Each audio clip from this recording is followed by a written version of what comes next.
Esse é o Big Shot Pod.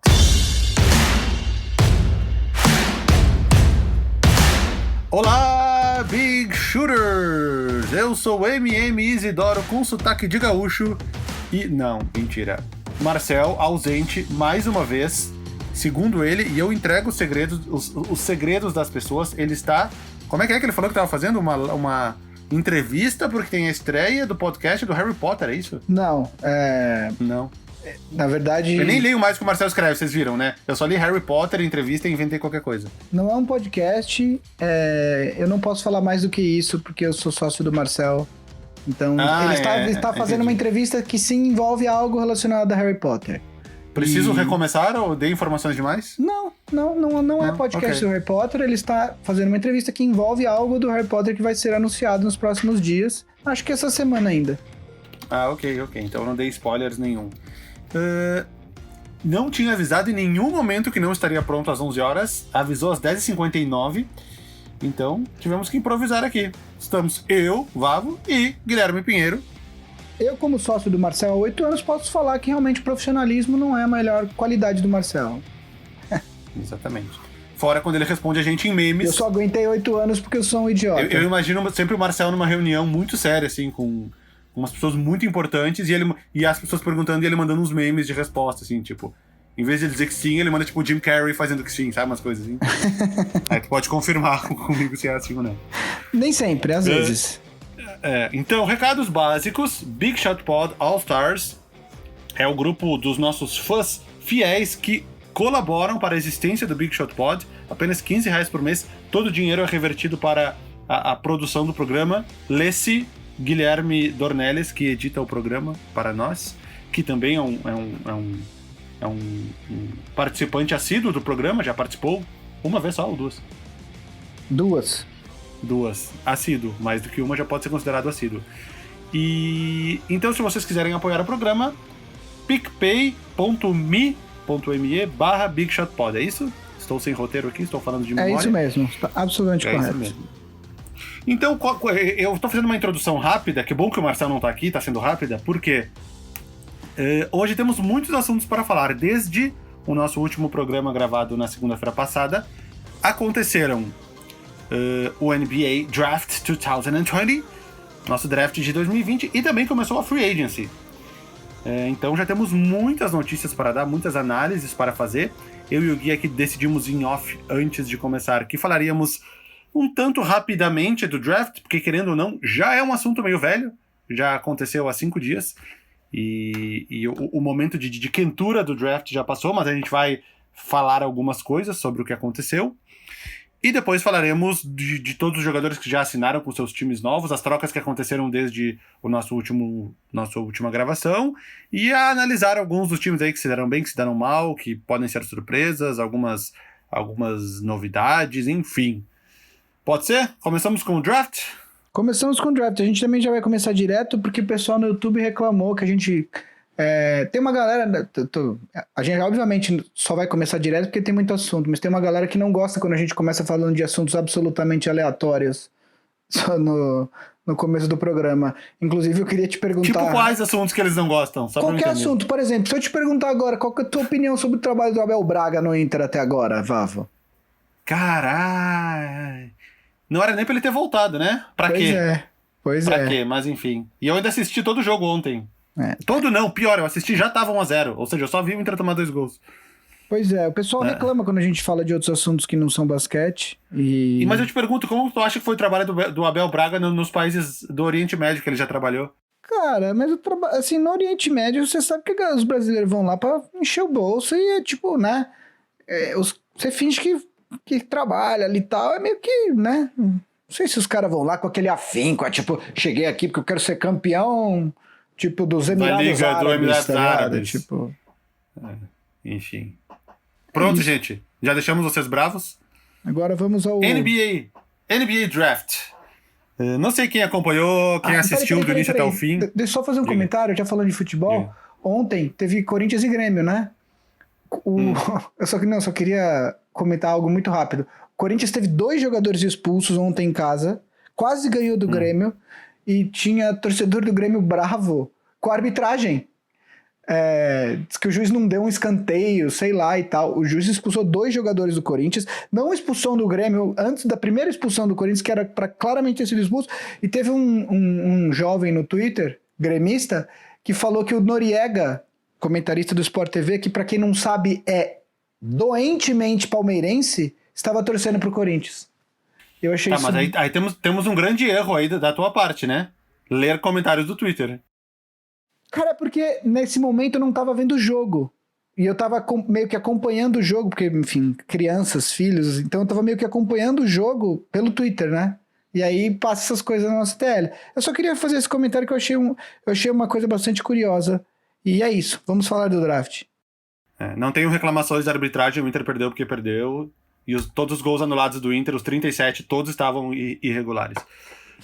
Draft. Primeira escolha, Minnesota, assim como esperado por muitas pessoas, por mim, era o meu palpite, Anthony Edwards, armador de Georgia. Segunda escolha, Golden State Warriors pegou o James Wiseman, o pivô, assim como esperado também, né, por muitas pessoas. Terceira escolha, Charlotte Hornets, LaMelo Ball, também esperado por muita gente. Quarta escolha, Chicago Bulls pegou o Patrick Williams de Florida State. E aí acho que nós temos a nossa primeira surpresa, porque era um jogador que precisa falar do Anthony Edwards, James Wiseman, LaMelo Ball, acho que não, né? Não, eles eram os 3, eram considerados os 3 melhores. A única coisa é que existia não uma expectativa, mas cogitava-se a possibilidade do LaMelo Ball não estar entre as 3 primeiras escolhas, porque é aquilo que a gente falou na semana passada, ele tem um teto muito alto, né, em termos de talento, talvez o mais alto desse draft, mas também ele tinha um chão muito baixo, né? Ele é um jogador que, digamos, ele é uma aposta maior. Então, existia essa... Vale pro Hornets. Exato. Não valeria pro Warriors fazer essa aposta nesse momento, mas exato, para o Hornets... Mas existia... Não, e aí existia o boato que talvez o Hornets estivesse interessado no Wiseman, se eles iam tentar pular o Warriors e tal, enfim. Mas assim, independentemente desses boatos, o fato é que era meio comum um acordo que esses eram os 3 jogadores mais talentosos do draft, então isso realmente não foi uma surpresa. Aí o quarto colocado, o Chicago Bulls, pelo que eu acompanhei, para a não satisfação de seus torcedores, escolheu Patrick Williams. Patrick Williams é um ala de Florida State, companheiro do Devin Vassell, que seria escolhido mais além, que é um cara que não teve um desempenho tão clamoroso durante a temporada que foi interrompida, porém, dizem que desde que a temporada foi interrompida ali em março, ele é um cara que evoluiu muito, e esse draft, ele tem essa peculiaridade, né, que a gente tá olhando os jogadores com o desempenho deles acabando há 8 meses atrás. E a gente os times tiveram que averiguar o que aconteceu nesse período. E aparentemente, e não foi só o Chicago Bulls, porque eu li que outros times também estavam de olho no Patrick Williams, ele é um jogador que nesse período pré-draft de trabalho para se prepararem para o draft, foi um cara que evoluiu bastante. Então acho que o Chicago Bulls pagou para ver, talvez tenha pegado um grande jogador aí, que nos mocks, né, nas simulações de draft, ele estava mais para baixo. O Patrick Williams, eu tive que, entre aspas, analisar meio que todos os jogadores da primeira rodada, porque eu fiz a cobertura do draft pelo YouTube da NBA Brasil, que aliás foi muito legal mesmo. Deu tipo 100 mil visualizações, assim, foi muito legal. E eu vi bastante dele, eu achei ele, não estou falando que ele vai se tornar esse jogador, mas eu achei o estilo dele de jogar, a mecânica de arremesso, eu achei tudo meio parecido com o estilo do Kawhi Leonard. E eu não vi essa comparação de ninguém. É uma comparação minha que eu criei. Porque eu achei o estilo dele jogar muito parecido. E o Kawhi foi um cara que foi draftado lá em 15º lugar. E ao longo dos primeiros anos ele foi se desenvolvendo até se tornar um dos grandes jogadores da NBA que é hoje. Tem alguma opinião mais sobre o Patrick Williams? Eu não condeno o Chicago Bulls por ter escolhido ele. Pode ter sido uma aposta boa, visto que eliminados os 3 jogadores com maior potencial, dali em diante, talvez o risco não seja tão grande. Se ele não der tão certo, não é que eles perderam um grande jogador depois que eles deixaram passar pro 5º colocado. Talvez tenha sido, para mim, uma aposta válida, visto que o benefício pode ser grande no futuro. Assim, todo draft a gente sabe que tem aquela questão sempre tem um jogador que no último mês ali antes do draft, todo mundo começa a falar dele, ele começa a subir e aparentemente sem motivo, porque eles não estão mais jogando, né? Mas um começa a falar que gosta, e que de repente o nome desse cara começa a ser mais falado, e de repente ele vira o assunto do draft, né? Esse ano, esse cara foi o Patrick Williams. Ele não começou a temporada cogitado para ir nos top 10 e ao longo da temporada, e principalmente nesse período em que ficamos sem jogos, o nome dele começou a ser mais falado, e ele acabou subindo justamente para logo após aqueles 3 jogadores que eram considerados os mais talentosos desse draft, né? Agora, uma coisa que você falou, Vavo, é que esse draft teve uma questão específica que, não, enfim, a gente ficou muito tempo sem ver esses jogadores jogar, e aí virou o tal do, não, desde que os jogos foram interrompidos, fulano melhorou muito, né? Tem um outro jogador que foi draftado pelo Mavericks em 31º, o Tyrell Terry. Ele é um jogador de Stanford, que é um excelente chutador de 3 pontos, só que ele é um cara muito franzino. E aí o papo era que ele tinha ganhado não sei quantos quilos de músculo, e que até tinha crescido 1 inch, 1 polegada, desde que parou. Outro cara que foi draftado logo após o Tyrell Terry é um jogador que eu falei semana passada aqui, o Vernon Carey Jr., que era aquele pivô de Duke que parece que perdeu peso, o papo era, não, desde que parou ele perdeu peso e ele tá chutando bem de 3. Isso é uma característica normal dos drafts, mas ainda mais desse draft, porque a gente ficou muito tempo sem ver esses jogadores jogar, né? Então, vários jogadores, você escutava esse papo de que não, fulano melhorou muito não sei o que, fulano perdeu peso, fulano tá mais forte.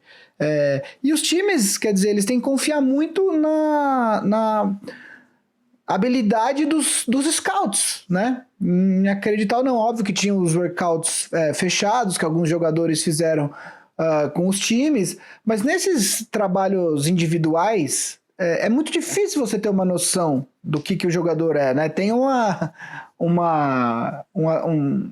passagem que o pessoal comenta até hoje. Teve um jogador chinês que foi draftado há uns, eu não vou lembrar agora, mas eu acho que deve ser coisa de 10, 12 anos atrás, que ele foi draftado no top 5, o nome dele é Yi Jianlian. Yi Jianlian. Isso.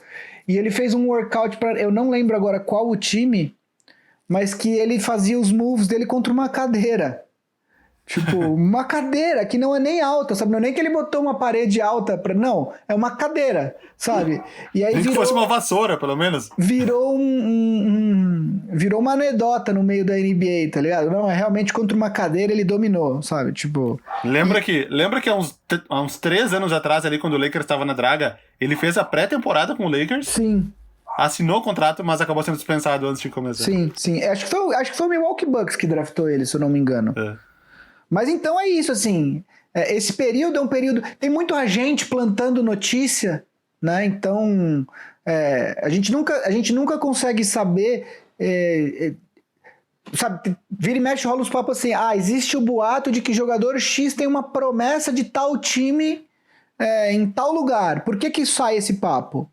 Porque, sei lá, fala assim, o fulano tem uma promessa do time que vai draftar na 20ª colocação, né? Por quê? Porque, de repente, ele quer botar uma pressão nos times que draftam antes desse cara, falou, se você não draftar ele antes, de 20 ele não passa. Ou ele quer botar uma pressão para os times que estão abaixo de 20, pular para cima, entendeu? Para pegar o cara mais cedo.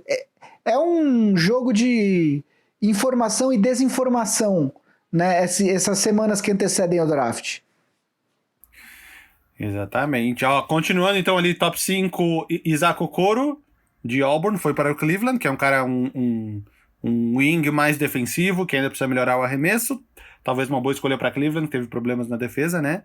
Principalmente no backcourt. 6º, Atlanta, Onyeka Okongwu, que é um cara... Eu achei...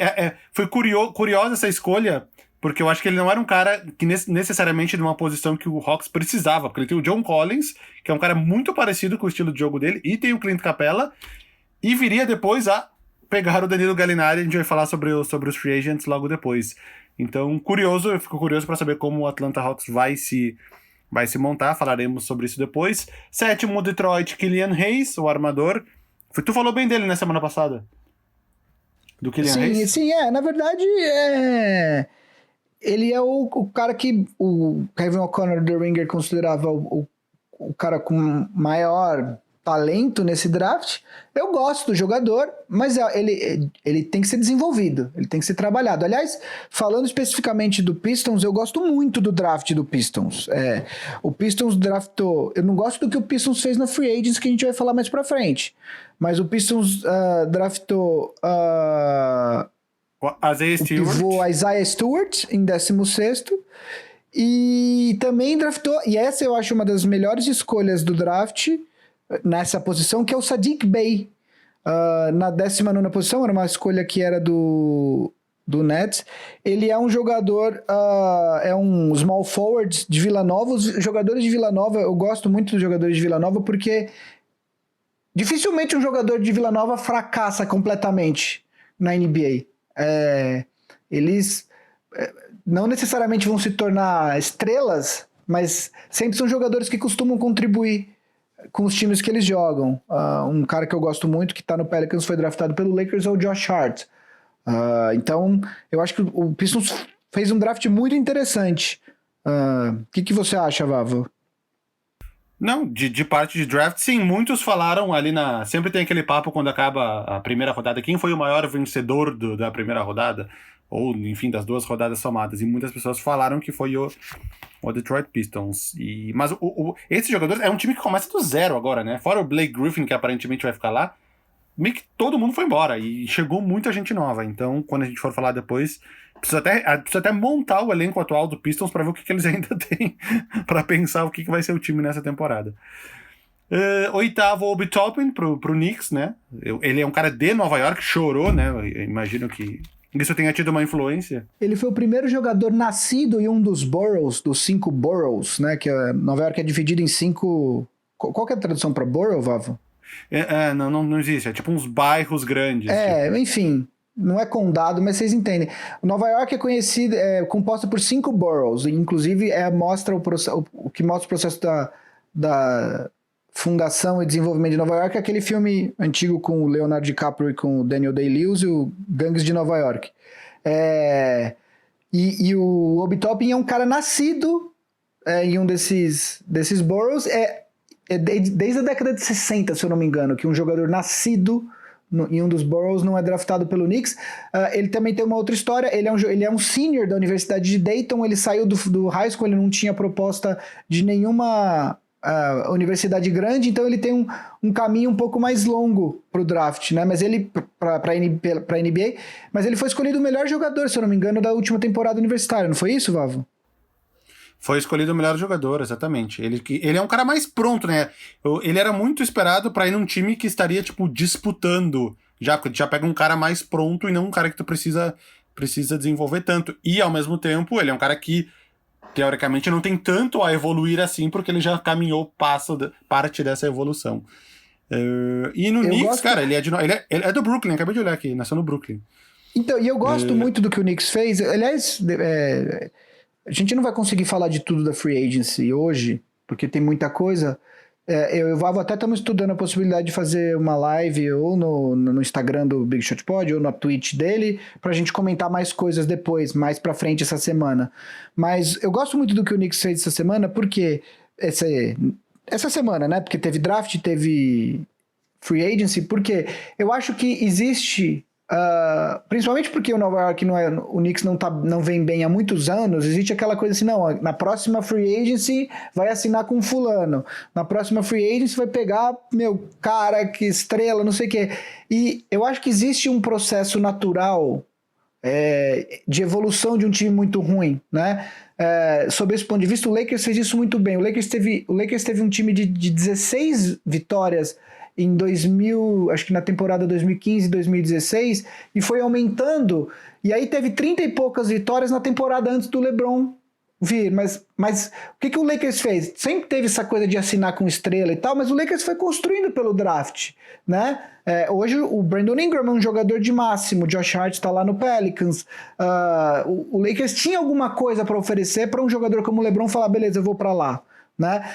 Eu acho que o Knicks fez nessa off-season dar um segundo passo. Eu acho que o primeiro passo foi dado na temporada passada, onde eles não se comprometeram com contratos longos no cap, draftaram o R.J. Barrett, que era o que eles podiam fazer na posição que eles estavam, e nessa off-season eles adicionaram jogadores que o time não vai disputar playoff, o time não vai ter 40 vitórias, mas também não vai ter 15, entendeu? Eu acho que é um passo normal, né? Trouxe o Austin Rivers, trouxe o Nerlens Noel, o Obi Toppin, teve... qual foi o outro jogador que o Knicks... Emmanuel Quickley, que foi uma surpresa que eles pegaram em 25º, que era um cara de final de segunda rodada nas projeções. Então, assim, o Knicks eu acho que é por aí, entendeu? Eu acho que o Knicks tá seguindo no caminho certo. Quem mais aqui? A gente tá passando rapidinho aqui, a gente combinou que ia ser no máximo uma meia hora falando no draft, só pra fechar o top 10. Cara, Haliburton no Kings. Então, o top 10 aí, o nono é o Deni Avdija, foi pro Wizards, né, o israelense. O 10º foi uma surpresa, que foi o Jalen Smith, o pivô, foi pro Suns. Surpresa porque, não só porque ele era esperado bem mais pra baixo no draft, como era uma posição que o Suns já tem o DeAndre Ayton, mas ele é um pivô que abre, que chuta a bola de 3, então talvez eles possam jogar juntos. E aí, 11º, Devin Vassell, foi pro Spurs. Eu achei ótima essa escolha do Spurs. E o 12º, agora que o Gui falou, o Tyrese Haliburton, que é um cara que era esperado que ele fosse draftado mais acima. Eu acho que o Kings nem precisava de um cara da posição dele, porém, quando viu que ele estava disponível em 12º, falou, tá, me dá esse aqui, depois eu resolvo o que eu faço. Não foi essa impressão que tu teve? Não, sim, e o que eu escutei é que ele... o agente dele meio que dirigiu ele para não especificamente para o Kings, mas ele achava que alguns times ele não seria um bom fit. Então ele meio que já deu a letra para esses times, falar, putz, não tô afim. Óbvio que não é com esses termos que isso acontece. Não é nível Steve Francis. Eu não vou jogar em Vancouver, ponto final. Exato, mas você não faz um workout fechado com esse time. Existem algumas formas de você sinalizar que de repente você não está tão interessado nesse ou naquele time. E ele achava que o Sacramento era um bom fit para ele, inclusive para jogar junto com o De'Aaron Fox. Quando o Sacramento draftou ele, eu falei, pô, mas o Fox está lá. E aí depois eu fui lendo porque ela falou, não, eles dois podem funcionar juntos sim. Eles têm características que são complementares. Pelo que eu tinha observado dele, ele joga ele é point guard, mas ele é um point guard mais alto, e ele joga bem off-ball. Então, no caso do De'Aaron Fox, que é um cara bem rápido, bem veloz na transição, mas que tem a bola na mão a maior parte do tempo, acho que é uma dupla que pode dar certo, sim. E aí, fechando a loteria, né? O Pelicans draftou o Kira Lewis Jr., e o Boston... Que é um cara que joga meio De'Aaron Fox, assim. Destro, sim. Mas ele é meio do tamanho do estilo de jogar do De'Aaron Fox. No Pelicans, que perdeu o Jrue Holiday, então de repente dá pra imaginar alguma coisa, embora tenha ganhado o Eric Bledsoe. E o Celtics pegou o Aaron Nesmith, que é um cara que chuta bola de 3. Exato. Tem alguma escolha que, além dessas, que você destaca, Vavo? A escolha seguinte, a 15ª do Magic... foi do Cole Anthony, que a gente falou dele semana passada, que era um cara que um ano antes era um cara muito melhor ranqueado, não teve uma temporada boa por North Carolina, e só a curiosidade é que quando mostrou em casa ele reagindo à escolha, estava lá o Spike Lee, e eles não explicaram isso, mas eu imagino que o Spike Lee seja um amigo do Greg Anthony, que era jogador do New York Knicks nos anos 90, cidade do É exatamente isso, Spike Lee. Deve ser isso, né? Ninguém falou, mas eu imagino que seja isso. É exatamente isso. E acho que é isso, das principais, cara. Enfim, tu tinha falado do Desmond Bane, ele foi escolhido na 30ª, na última da primeira rodada, e ele foi parar no Memphis. No Memphis. Tem alguns jogadores que eu queria destacar rapidinho, só falando assim. O Precious Achiuwa, que eu acho que é um jogador com a cara do Heat, draftado pelo Heat em 20º. Eu acho que eu falei dele semana passada, o armador argentino, o Leandro Bolmaro, que foi pro Timberwolves. Aliás, eu gosto muito do draft do Timberwolves também. Eles acabaram ficando com o Jaden McDaniels, que foi draftado na 20ª escolha, que era uma escolha originalmente do Lakers, que foi 28ª. Foi pro Thunder na troca do Dennis Schroeder, e aí acabou indo pro Timberwolves no final. Um outro cara que que eu gosto muito, que eu falei na semana passada, é o Paul Reed, que o Sixers, aliás, o makeover que o Daryl Morey está promovendo no Sixers me parece bastante interessante para a próxima temporada. O Paul Reed foi draftado, então, foi parar na 58ª escolha do draft, e um outro cara, que é um cara que no começo da temporada, ele era inclusive cogitado para ser um jogador de loteria. No jogo, naquele jogo que o McDonald's faz com as principais estrelas do high school e de outros países todo ano, do ano passado, ele jogou ao lado do Didi, que acabou sendo draftado pelo Pelicans no draft passado, e que teve uma temporada bastante abaixo nessa temporada e que acabou deslizando até a 48ª escolha, que é o Nico Mannion. É um armador que é filho de um americano, mas nasceu na Itália e acabou sendo draftado pelo Warriors. Foi uma boa escolha do Warriors, porque ele é um cara cogitado para ir ali depois da 20ª escolha no primeiro round. Ele deslizar tudo isso até 48º foi meio que uma surpresa. E já se tinha notícia da lesão do Klay Thompson, né, no dia do draft. Foi no dia, né, um dia antes. Então talvez já tenha sido direcionado para suprir essa ausência mais um armador. Né? Que o Nico Mannion, ele é um armador. Ele é um armador... É um armador clássico, mas... E ele é bem mais baixo, né? Ele é 6'1" ou 6'2". O Klay é um cara grande, né? Eu acho que o que foi feito para cobrir a ausência do Klay Thompson foi justamente a troca pelo Kelly Oubre. Sim, essa troca aconteceu 2 minutos depois da lesão dele. Não tô brincando, mas é que parece que foi, né? Foi no dia, né? No dia do draft. Que foi o dia da lesão. Meia hora, batemos meia hora. Então acho que é hora de pular pra Free Agency. E agora que a onça bebe água. Tem muita coisa pra falar. Deixa eu fechar todas as janelas de draft aqui. Fecha a janela. Vamos começar com o quê? A gente tem uma ordem mais ou menos aqui que a gente fez. Eu acho que um time interessante para se falar é o Atlanta Hawks. Atlanta Hawks bastante movimentado, né? Está com um elenco muito curioso neste momento. Eu vou até abrir o que eu mandei lá no grupo do Big Shot Pod All Stars, falando que eu estava surpreso. Eu tinha mandado só com um erro. Eu tinha mandado com o DeAndre Bembry, ele não está. Armadores, Trae Young, obviamente, Rajon Rondo e Chris Dunn. Eles pegaram o Rajon Rondo e o Chris Dunn. Claramente uma preocupação com a parte defensiva do Trae Young, né? O Chris Dunn é o oposto do Trae Young, é o cara que marca muito bem, mas que não é uma opção tão forte no ataque.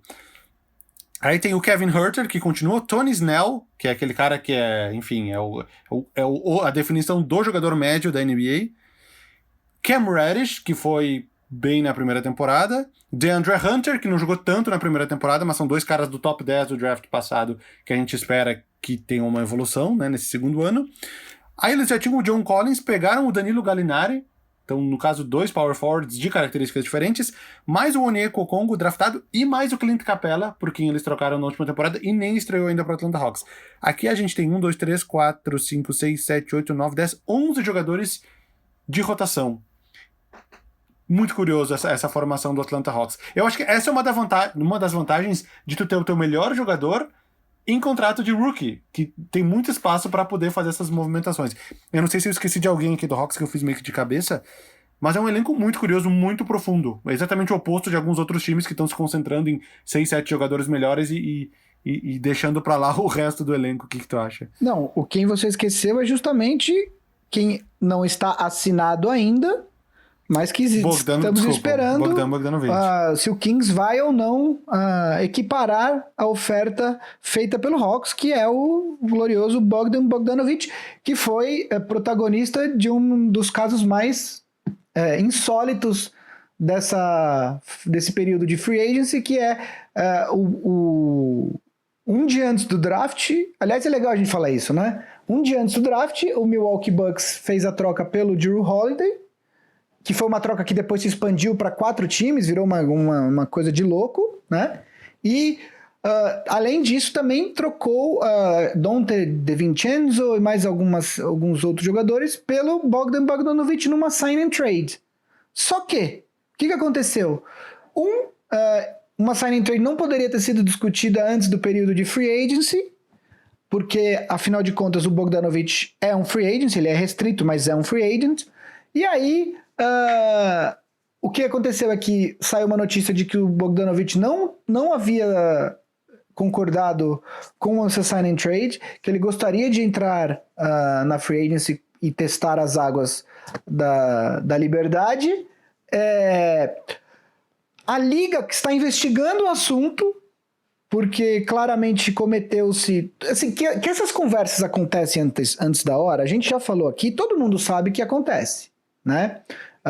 O problema é você anunciar, e aí que foi... Porque quando tu anuncia, tu se entrega que tu conversou antes, exato, né? Essa é a questão. Exato. Então a liga está investigando o assunto.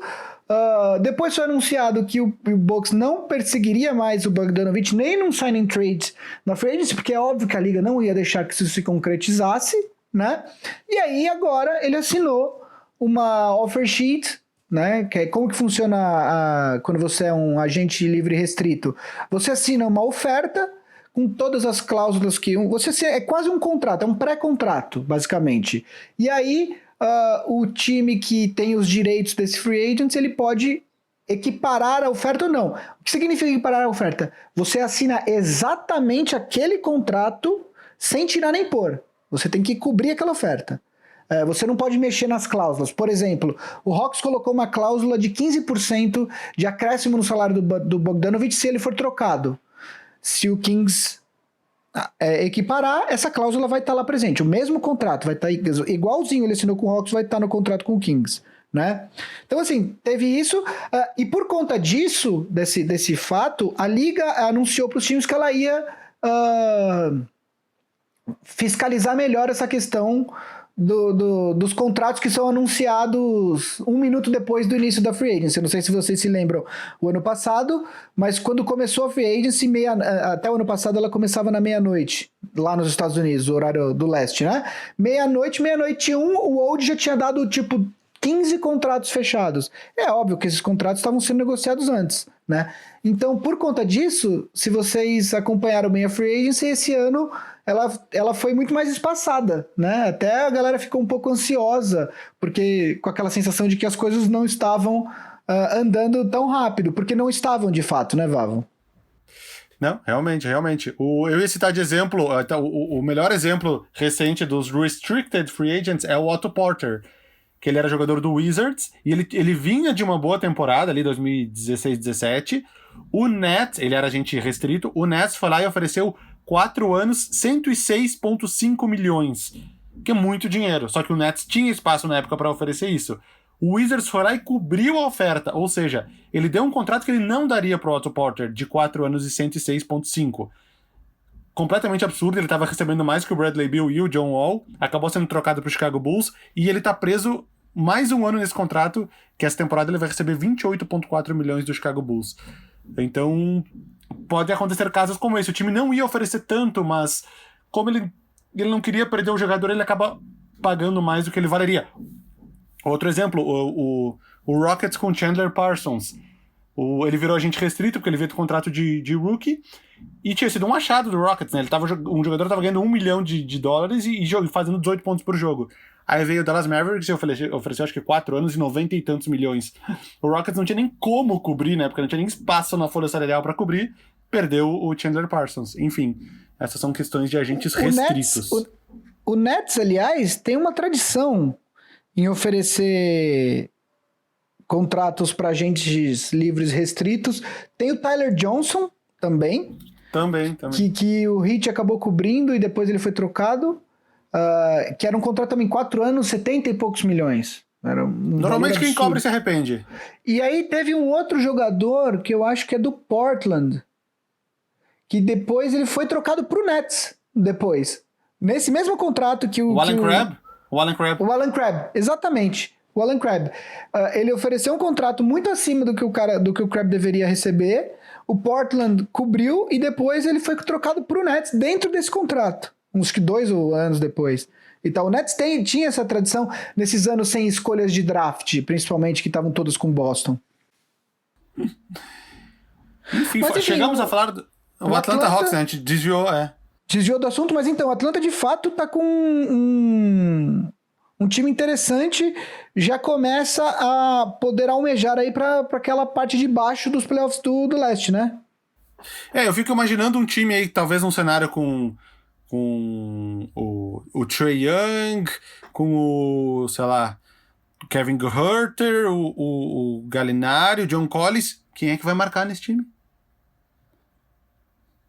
Pois é. Porque... Eles trouxeram o Chris Dunn, né? Por isso que eles trouxeram o Chris Dunn, mas aqui ele vai ter bem menos minutos. Um especialista vai ser defensivo. difícil ele jogar junto. Vai ser difícil ele jogar junto com o Trae Young muitos minutos, né? Por questão até de altura. Então, o Chris Dunn, o Cam Reddish e o DeAndre Hunter, supostamente, são bons jogadores de defesa, né? Ou eles têm o potencial para se tornarem defensores bons na NBA, né? Assim como o Onyeka Okongwu, mas de novo, a gente está falando de potencial para, né? Então, é por isso que eu evito, tem gente já botando o Hawks como o sexto melhor time do leste e tal, e eu gosto muito de esperar. Vou citar um exemplo aqui, e depois vale porque eu vou falar do Lakers. O pessoal gosta muito de eleger os campeões da off-season, né? O ano passado o Clippers ganhou a off-season, né? A gente viu o que aconteceu com o Clippers na temporada. Então, calma, sabe? Tem gente falando, por exemplo, já vi na internet, do Pelinka para executivo do ano. Não adianta falar dele para executivo do ano agora, porque a gente não sabe o que vai acontecer com esse time. Então, muita calma nessa hora de free agency, que as pessoas tendem a se empolgar com algumas aquisições que alguns times fazem, e não é bem assim, né, Val? Exatamente. Não, e pelo amor de Deus, vai dizer que o cara é executivo do ano, por quê? Porque ele pegou o Montrezl Harrell com valor abaixo do mercado, com o segundo ano de player option, porque ele pegou o Marc Gasol com 47 anos de idade. Calma aí também, né, gente? E ainda precisa confirmar o Anthony Davis, né? O Harrell acho que não tem player option no ano que vem não, viu? Não é player option? O Harrell é 2 anos. O do Ibaka com o Clippers... pode ser. Aliás, já que a gente entrou no assunto, então, que tá na nossa lista aqui, vamos falar de Lakers e Clippers, Valvo? Já que a gente... Tem as honras, torcedor. Bom, primeiro eu queria falar que eu estou absolutamente pelinquizado. Meu corpo está pelinquizado do cabelo que eu não tenho até o dedão do pé. Eu não sei se vai dar certo tudo isso que o Pelinka fez. Parênteses. O segundo ano do Harrell é player option, sim. É player option? Eu não sei se vai dar certo tudo isso que o Pelinka fez. Ele tinha falado um pouco antes de começar a free agency que um dos riscos de você ganhar é você se acomodar. E ele não queria correr esse risco no Lakers. Além disso, existe aquele desejo de você juntar o mesmo time de novo e tentar ser campeão com o mesmo time, né? São duas tentações que o Pelinka teve que evitar para montar esse time do Lakers que vai disputar a temporada 2020-2021. O elenco do Lakers ainda tem mais 3 ou 4 spots disponíveis depois que ele se fechar.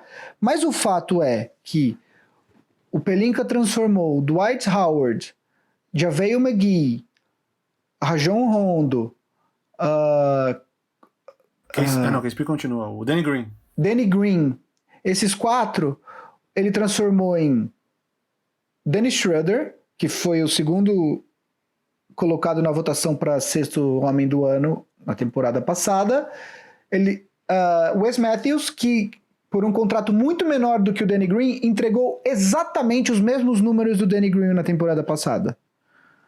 Em Marc Gasol, que vocês podem... Ele não teve os números que ele já teve na carreira, mas ele continua defensivamente sendo um animal.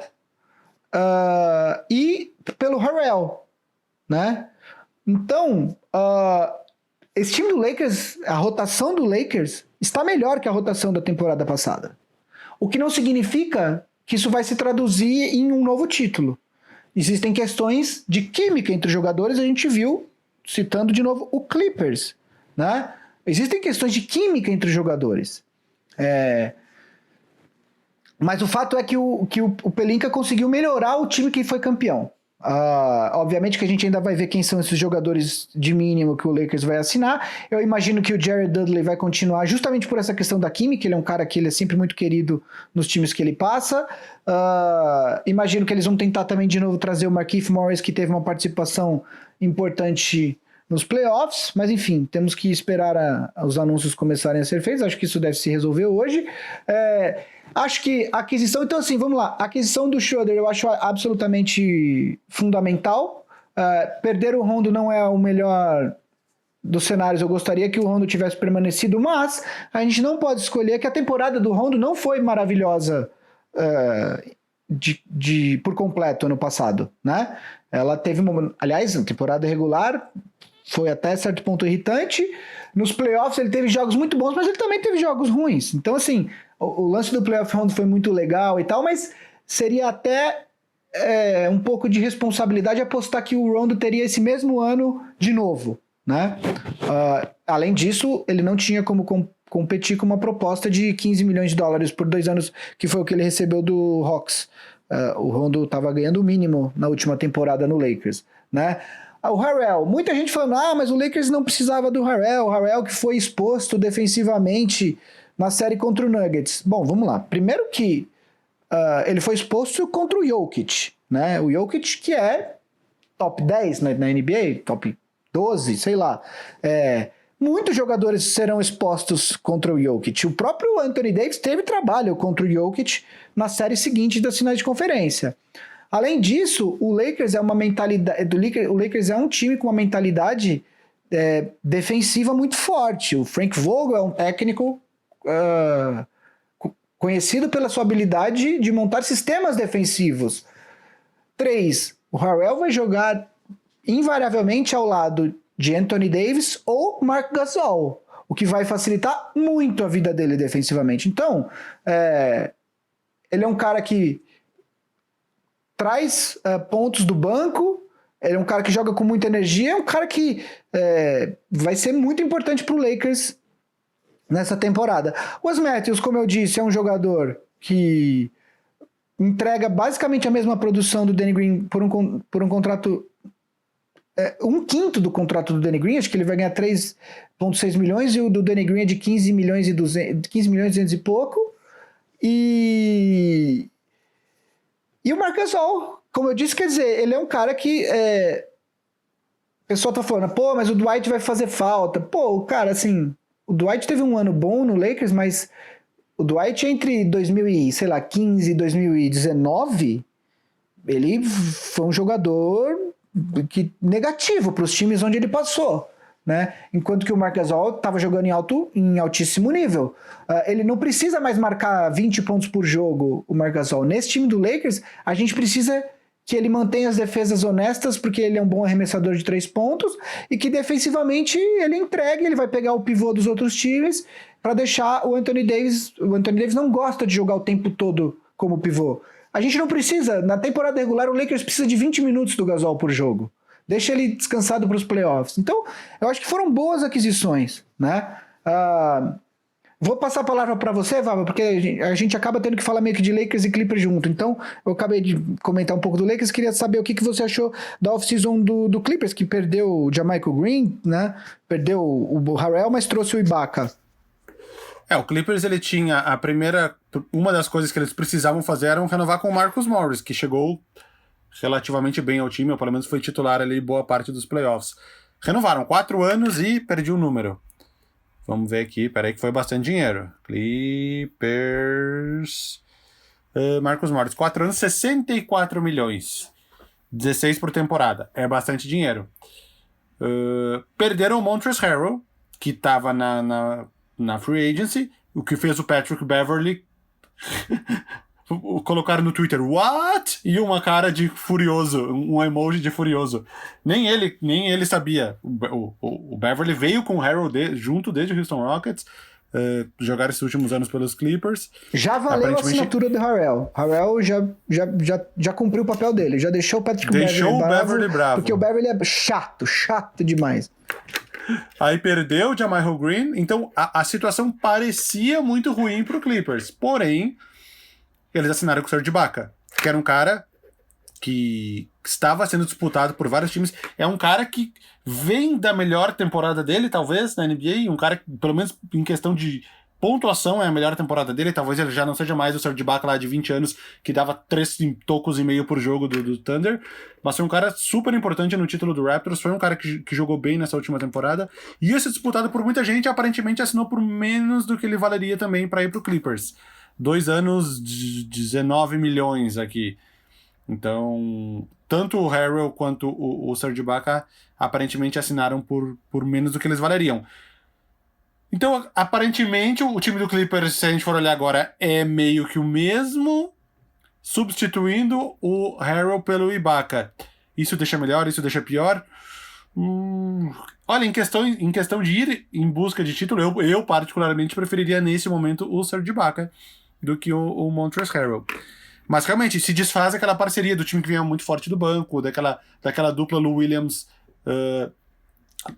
Montrezl Harrell, que, enfim, os dois candidatos a melhor sexto homem, foi uma dupla que sempre foi muito efetiva e era muito útil, principalmente nos momentos de descanso do Kawhi Leonard e do Paul George, não só de descanso durante o jogo, mas de descanso load management, de descanso geral, de eles ficarem partidas fora.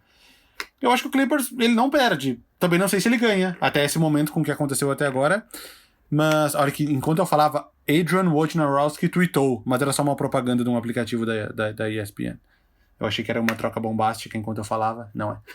Aliás, Vavo, o importante, o Clippers trocou o Landry Shamet pelo Luke Kennard, né, que é mais uma adição. Boa troca. Jogadores... Na verdade, foi uma troca entre 3 times, né? O Landry Shamet foi parar no Brooklyn Nets. O Brooklyn Nets, que eu não lembro agora quem que ele se desfez, mas talvez tenha sido uma escolha de draft, que acho que foi a escolha do Sadiq Bey, acho que foi isso, exatamente. E aí... E o Rodney McGruder foi pro... Não, o Rodney McGruder foi pro Pistons. Exato.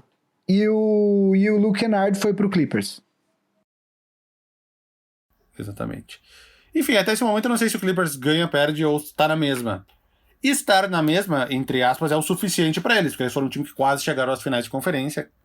Aconteceu aquele desastre mais uma vez, do 3-1, 4-3, mas é um time que tá meio pronto, então são poucas coisas até que dá pra mexer. Fica faltando aquele armador, né? O armador do Clippers que a gente tanto falou, que foi o Reggie Jackson, o que é o Patrick Beverley, que eles tentaram e... O Reggie Jackson ainda não assinou com ninguém, né? Não assinou com ninguém. Existe a expectativa... na verdade, expectativa não. Existe um rumor de que o Clippers estaria interessado em adquirir via troca o Terry Rozier do Hornets.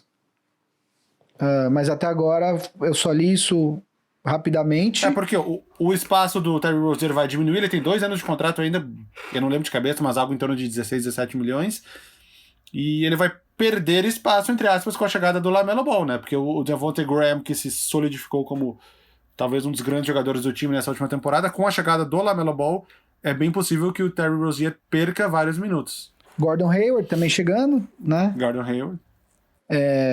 Sim, de fato, são 3 jogadores que devem ter a bola antes do Terry Rozier.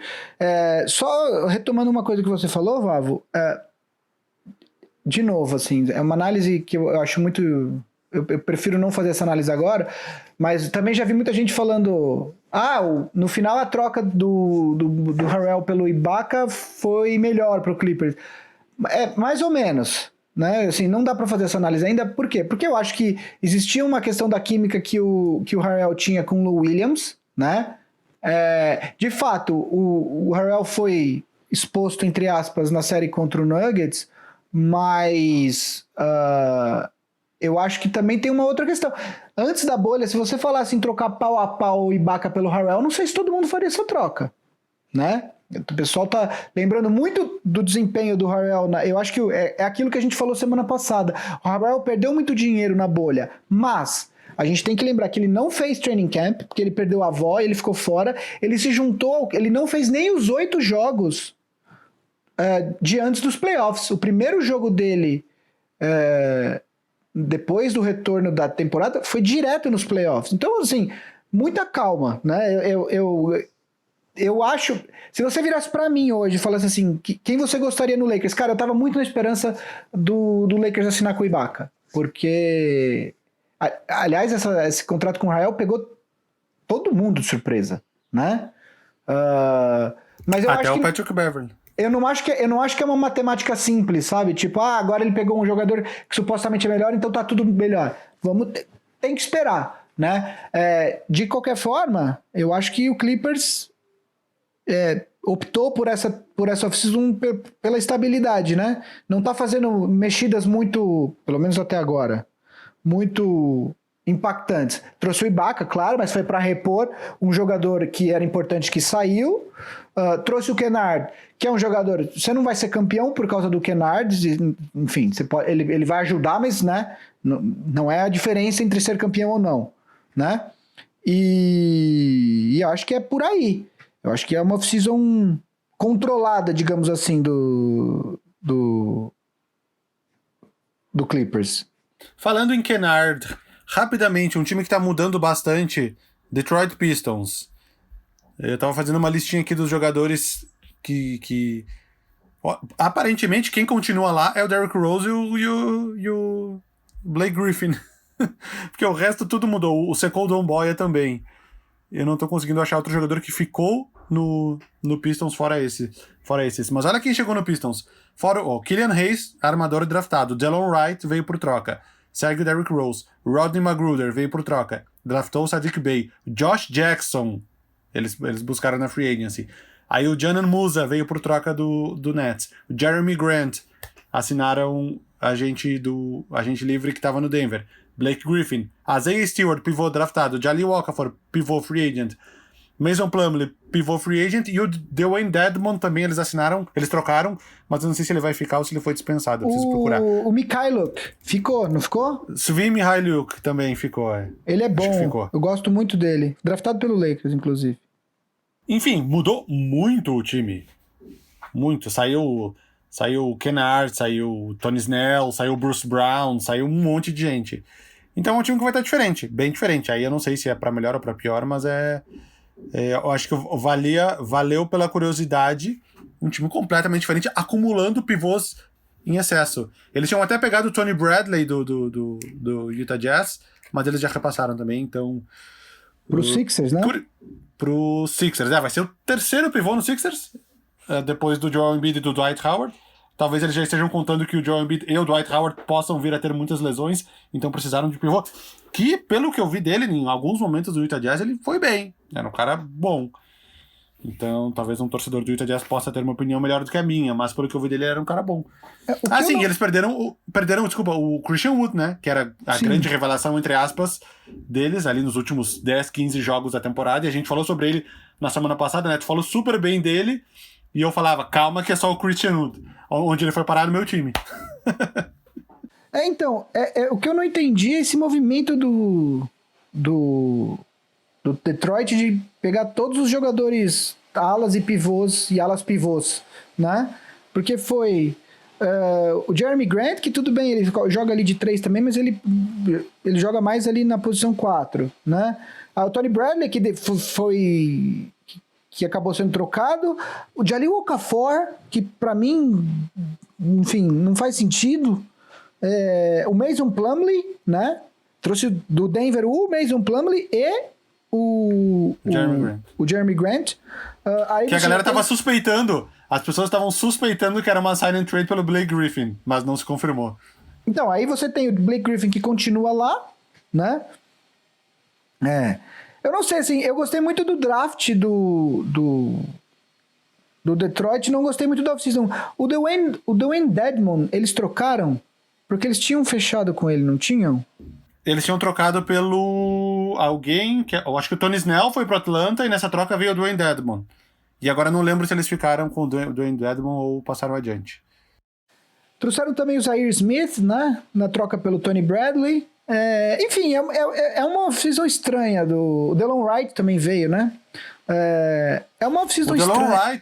O Delon Wright foi o Christian Wood, era um sign and trade com o Rockets, que mandou o Ariza, que tinha vindo da troca do Covington. Quando o Ariza chegou em Detroit, ele foi envolvido em outra troca, foi parar no Mavericks, e o Delon Wright veio do Mavericks. Acho que foi isso.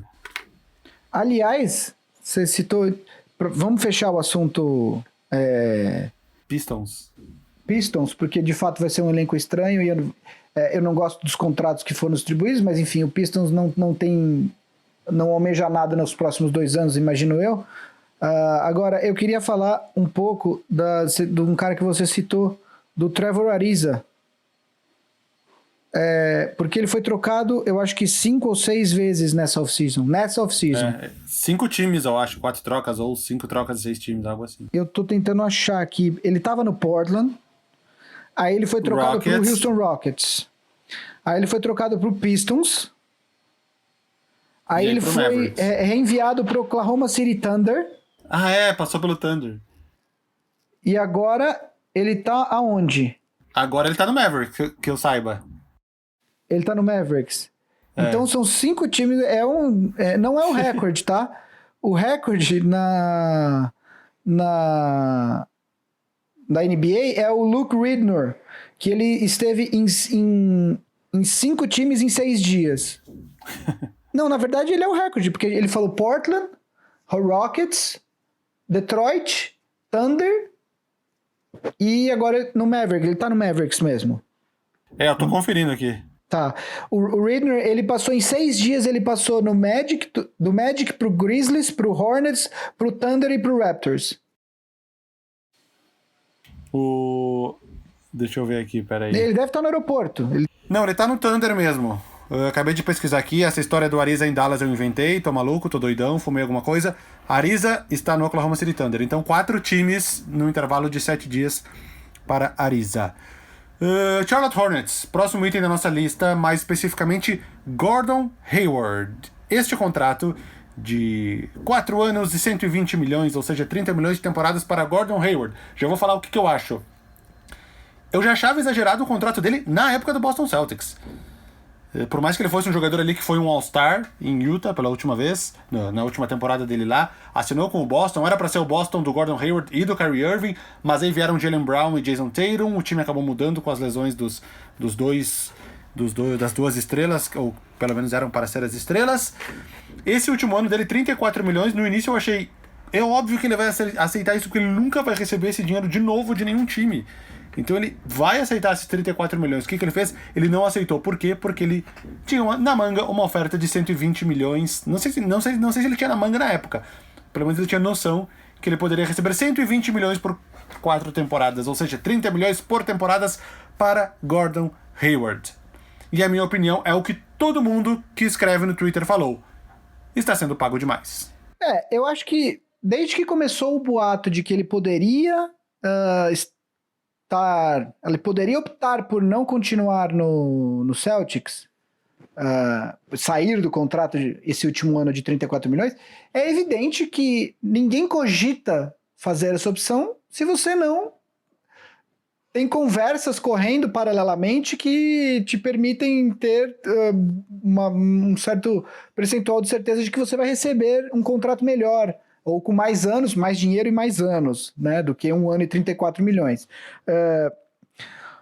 Muitas pessoas, inclusive, estavam suspeitando que esse time era o Knicks, que acabou não se concretizando. Outro time que foi cogitado nas conversas, nos rumores, é que justamente o Indiana Pacers, o Gordon Hayward é de Indiana. O que acontece é que, pelo que foi falado, não houve um acordo numa sign and trade entre Boston e Indiana. O Indiana teria oferecido o Miles Turner e o McDermott, o Doug McDermott, e o Danny Ainge queria o Miles Turner e mais ou o Oladipo ou o TJ Warren. Warren, que de fato ele viajou, porque o Celtics o Indiana jamais daria isso. A surpresa foi esse contrato de 120 milhões. O que me deixa absolutamente estupefato é que, além de pagar os 30 milhões por temporada para o Gordon Hayward, o Hornets não tinha o cap disponível para pagar esse salário, então ele teve que fazer um stretch do contrato de 27 milhões do Nicolas Batum, o que significa que nos próximos 3 anos o Hornets vai pagar 9 milhões de dólares por temporada para o Batum, o que traz o custo total de 3 anos do Gordon Hayward para 39 milhões. Ou seja, o Hornets vai pagar praticamente 35% do cap dele para um jogador que tem riscos de lesões, como tem tido nas últimas 3 temporadas, e que, além disso, não é um jogador que vai fazer com que o time dispute playoff. Esse time não está em pé de igualdade com os times lá de cima da Conferência Leste. Esse time, ele hoje joga para disputar 7ª ou 8ª vaga no Leste, juntamente com o Atlanta Hawks e Orlando Magic. Se você olhar para o elenco do Hornets, tem ali coisas boas? Tem. Você tem o Terry Rozier, você tem o Devontae Graham, você tem o PJ Washington, que fez uma boa temporada na última temporada, você tem... draftou o Vernon Carey Jr., que é o jogador que eu falei no último programa. Agora você traz o Devontae Graham, mas não é um time que você olha e fala, esse time vai disputar título. Não vai. Então, pra que fazer uma loucura dessas se tudo que você pode almejar é, no máximo, uma 7ª posição no leste, né? E é isso que me deixa absolutamente estupefato com esse contrato. Novamente, o Jordan se mostrando um dono de competência duvidosa, um dono de franquia não dos melhores, né? Tem outra questão, né? Porque para não precisar dispensar o Batum e de comprometer 9 milhões das próximas 3 temporadas, ele poderia ter feito um sign and trade com o Celtics, mandado algum jogador pro Celtics e não teria precisado dispensar o Batum, que aí o Gordon Hayward caberia na folha salarial. Mas eu acho que o Jordan levou pro pessoal. Falou, com birra do Celtics, eu não vou dar nada, eu prefiro sacrificar 9 milhões de cada temporada. E não vou dar nada pro Boston Celtics. Quem se dá mal foi o Celtics, né? Porque se tivesse feito aquela troca inicial com o Indiana, pelo Miles Turner e o McDermott, ele ia ganhar 2 jogadores de graça, entre aspas, em troca do Gordon Hayward. Acabou ficando com nada. Então, Danny Ainge pagou pra ver e acabou saindo de mãos abanando. Então fazemos um paralelo, um gancho com o Boston Celtics, que assinou com Jeff Teague e Tristan Thompson. É verdade, eu tinha esquecido que o Celtics assinou com Jeff Teague. Além do Thompson. Jeff Teague, que tentou uma volta em Atlanta na temporada passada, ninguém nem se lembra que ele tentou essa volta. E agora vai ser um backup do Kemba Walker. O Celtics perdeu o Brad Wanamaker, que foi pro Warriors. E foi um cara que jogou bastantes minutos na bolha.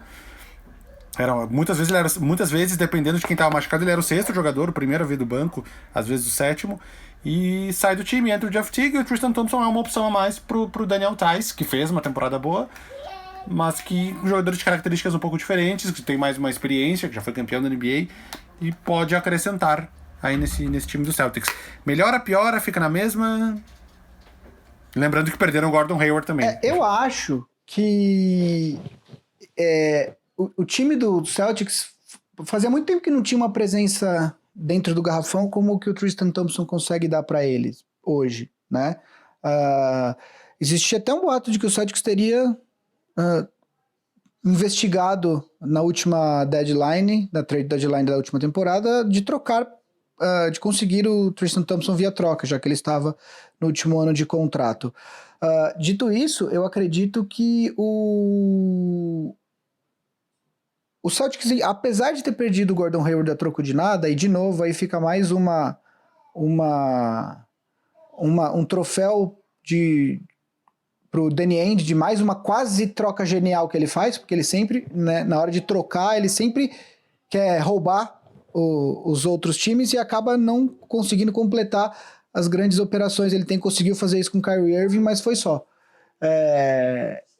Eu acho que o time do Celtics vai ser melhor do que na última temporada. Primeiro porque pela progressão natural que o Jason Tatum vai dar na carreira dele, né? Agora ele assinou, aliás, diga-se de passagem, De'Aaron Fox, Donovan Mitchell e Jason Tatum assinaram as suas extensões de máximo nessa off-season agora, todos contratos iguais, 163 milhões por 5 anos, com a possibilidade de chegar em 195 caso eles façam parte dos times All-NBA.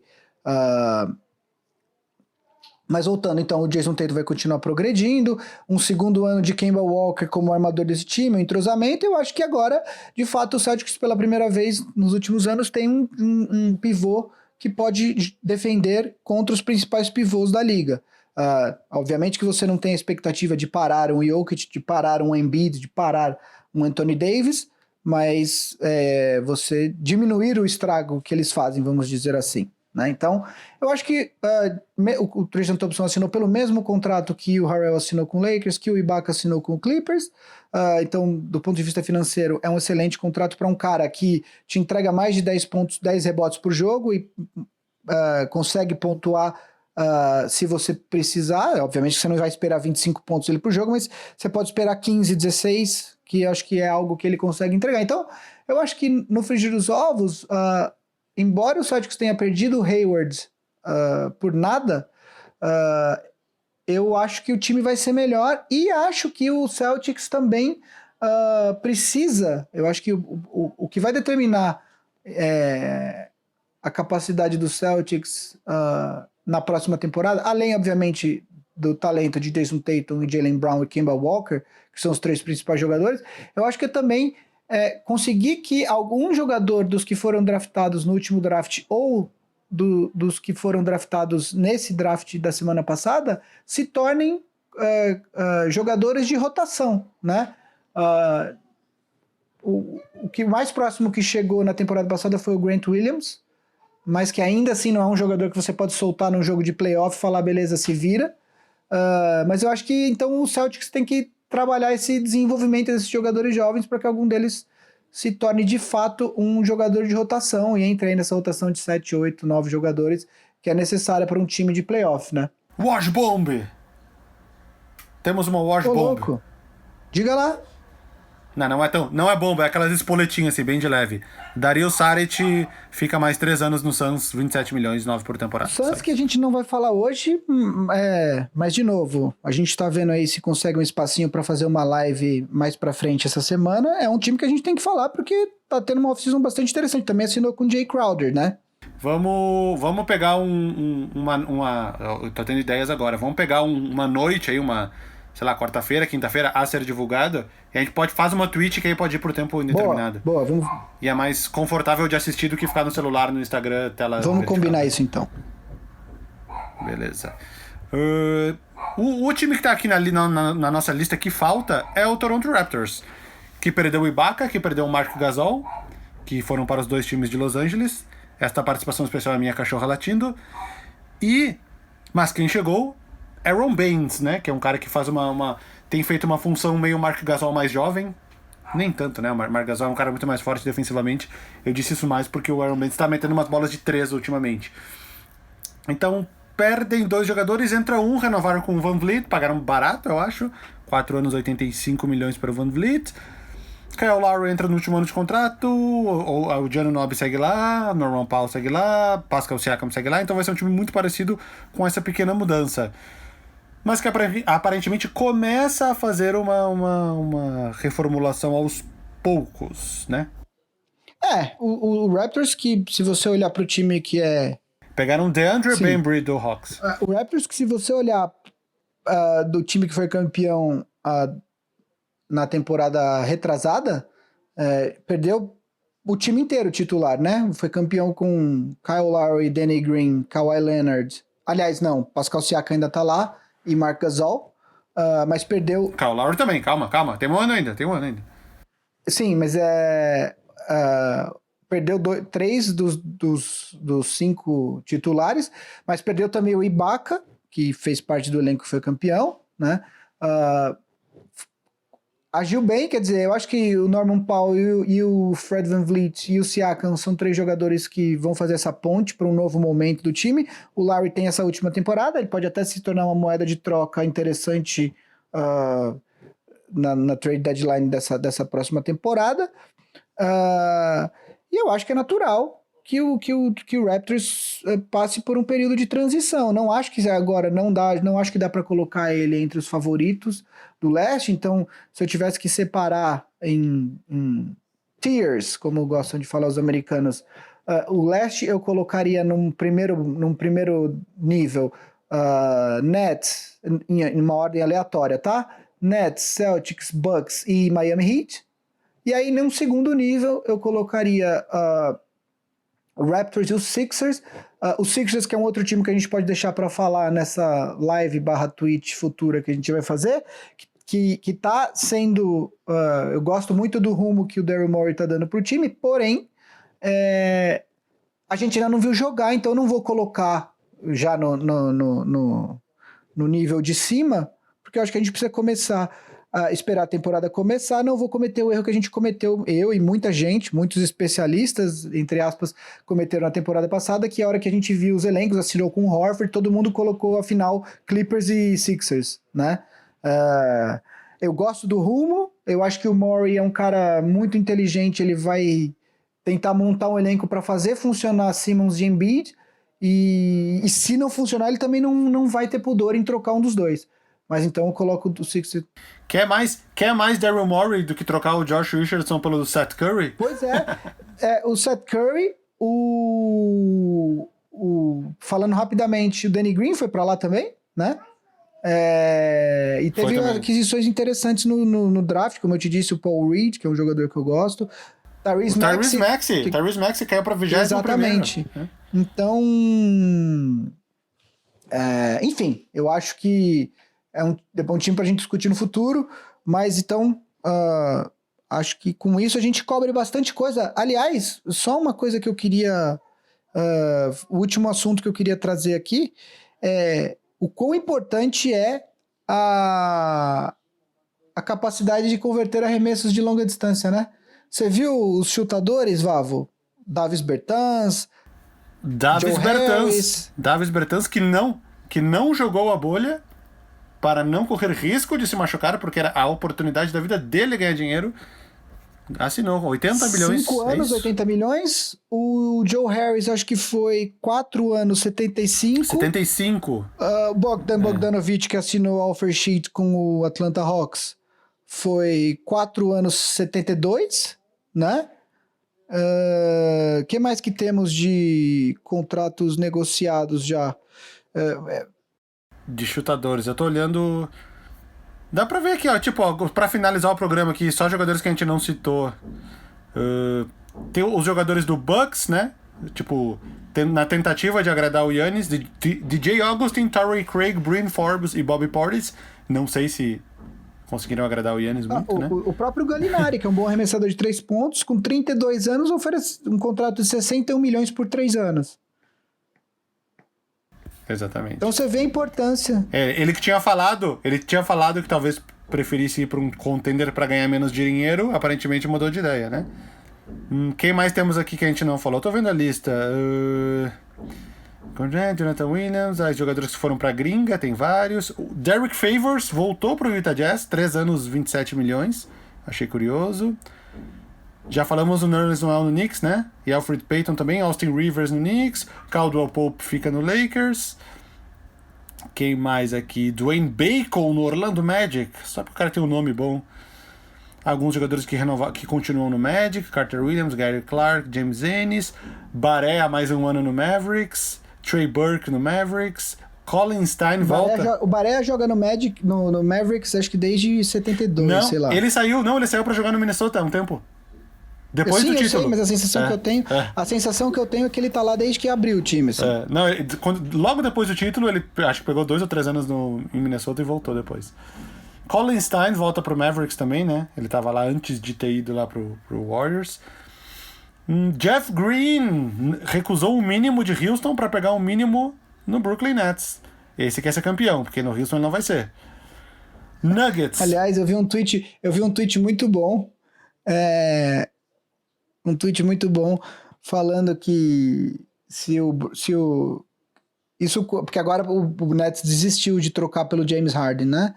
Mas que a pessoa tava adorando a tentativa do Kevin Durant de juntar a galera de OKC em Brooklyn menos o Russ, tá ligado? Tipo, juntar, porque o Jeff Green foi draftado também pelo Seattle Sonics, né? Acho que junto com o Durant.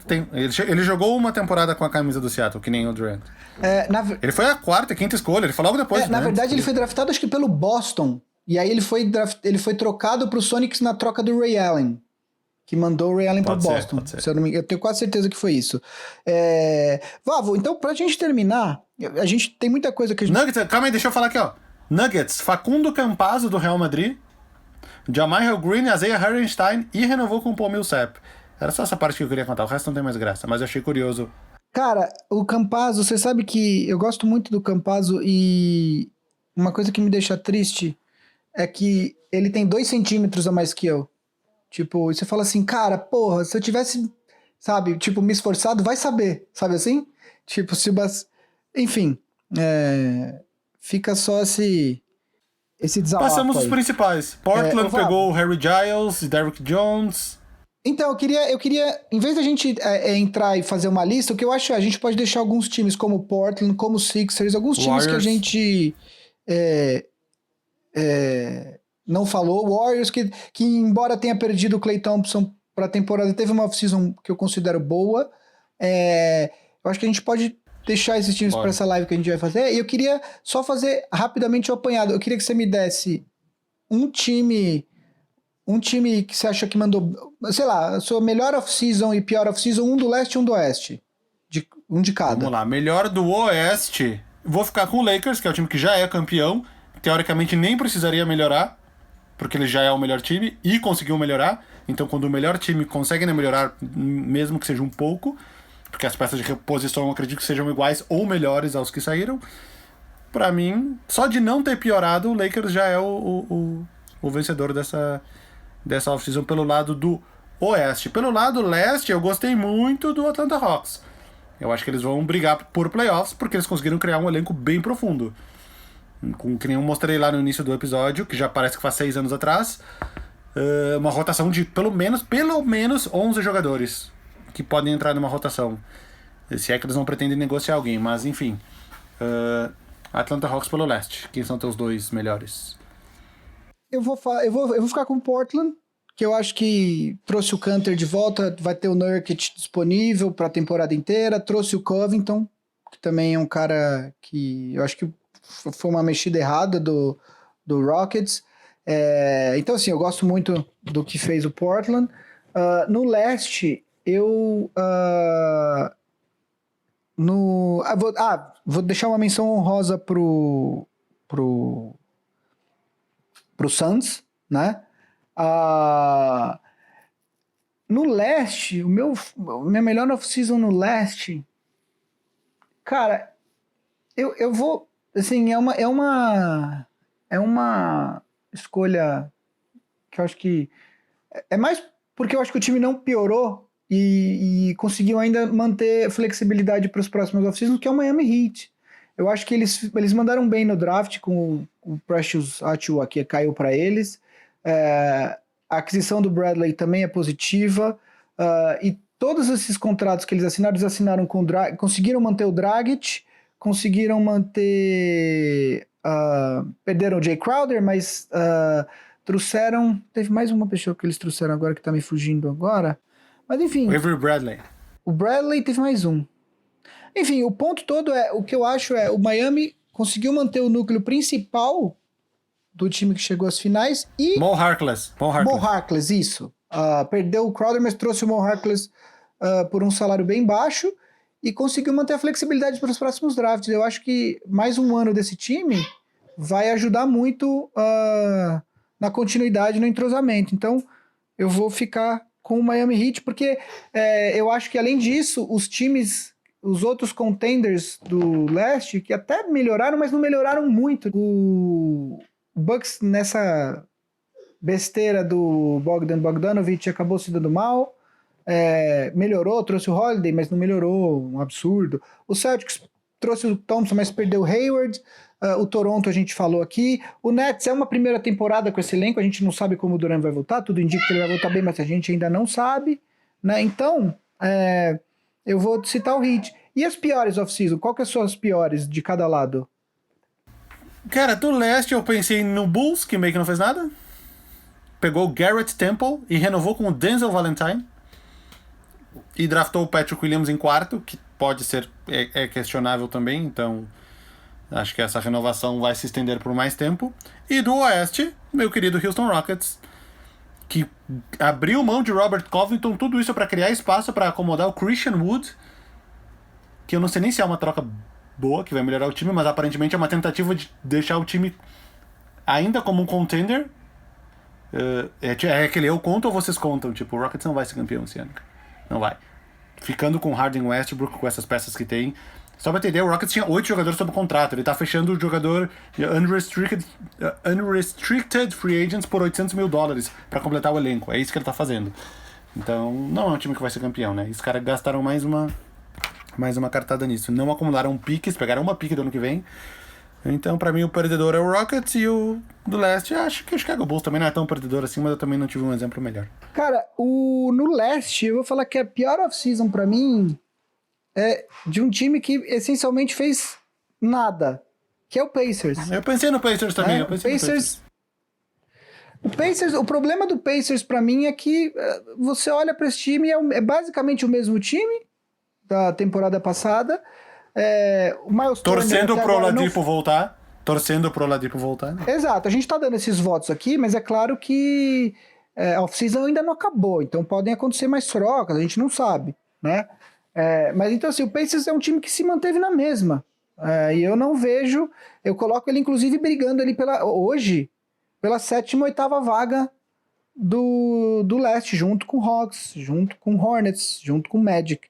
Eu até coloco ele acima, colocaria então, vamos lá, o Pacers e o Hawks um pouquinho acima, e aí mais abaixo o Hornets e o Magic.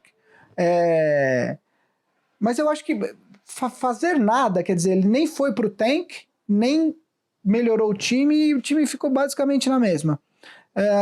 E no Oeste, eu gosto, cara, assim, no Oeste é difícil você achar um time que foi mal, assim. Eu gosto do que o Timberwolves fez no draft.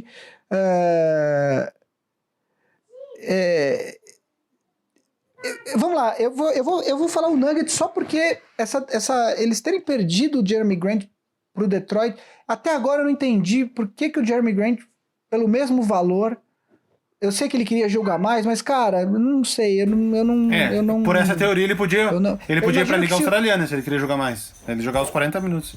Pois é, e assim, se o Nuggets está disposto a dar um contrato de 20 milhões pro Jeremy Grant, eu acho que naturalmente ele ia assumir um papel de destaque no time. Óbvio que não ia ser o Jamal Murray, não iria ser o Jokic, ele ia ser titular. Eles só assinaram com o Millsap depois. Ele ia ser um dos maiores salários do time, então faria sentido. E só uma última coisinha que eu queria falar, que eu acho que até é legal um assunto pra gente falar na live, Vavo. Eu não aguento mais gente elogiando o Sam Presti por adquirir escolhas de draft, cara. Escolhas de draft depois da loteria não é tão valioso assim, não é tão bom assim. O Oklahoma tem, se eu não me engano, são 17 escolhas de primeiro round até o draft de 2026. Você não vai draftar 17 jogadores, é óbvio que eles vão usar isso para adquirir jogadores, né? Mas em que momento que para, então, me dá escolhas, e você começa, de fato, a botar essas escolhas para jogo, né? A usar em trocas e etc, né? Assim, lindo, maravilhoso, Sam Presti e tal, nunca foi campeão. Uma hora, assim, você precisa... ele draftou muito bem lá atrás o Kevin Durant, o Westbrook, o Harden, mas foi também o Sam Presti que trocou o James Harden, porque uma temporada antes deles precisarem trocar, porque a verdade é essa, ele tinha mais um ano de contrato, ele tinha mais 2 anos de contrato quando ele foi pro Rockets, porque ele já estava preocupado em não conseguir pagar. O time tinha chegado nas finais, ele trocou o Harden muito antes da hora do que ele precisava, e assim, uma hora você precisa pegar todas essas escolhas e arriscar. Assim, eu não aguento, me incomoda um pouco assim, nossa senhora, mais um trabalho brilhante do Sam Presti. Pra quê? Assim, o que o Oklahoma fez, sacou? Tipo, é um assunto que eu acho que a gente pode desenvolver mais na live, né, Vava? Era isso, minha gente, era isso.